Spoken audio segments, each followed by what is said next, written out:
નમસ્કાર દર્શક મિત્રો, મિરર ઓફ ધી વર્લ્ડ ન્યૂઝમાં આપ સૌનું હાર્દિક સ્વાગત છે।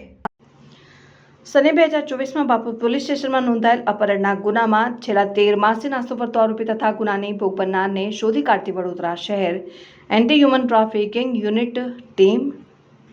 Doctor B B Patel, police inspector H2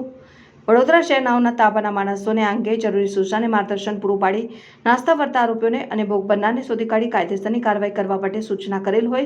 જે આધારે H2 ટીમના માણસોને ટેકનિકલ સોર્સિસ અને હ્યુમન સોર્સિસને આધારે બાતમી હકીકત મળેલ કે બાપુત પોલીસ સ્ટેશનમાં નોંધાયેલ અપહરણના ગુનામાં અપહરણ કરનાર આરોપી તથા ભોગ બનનાર હાલ વડોદરા જિલ્લાના જરોદ ખાતે હાઈવે નજીક હાજર છે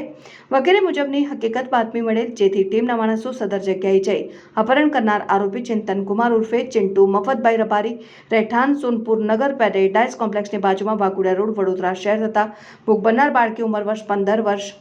2 માસ 11 દિવસને હસ્તગત કરી વધુ તપાસ માટે બાપોદ પોલીસ સ્ટેશનને સોંપવામાં આવેલ છે। આરોપીનું નામ ચિંતન કુમાર ઉર્ફે ચિંટુ મફતભાઈ રબારી।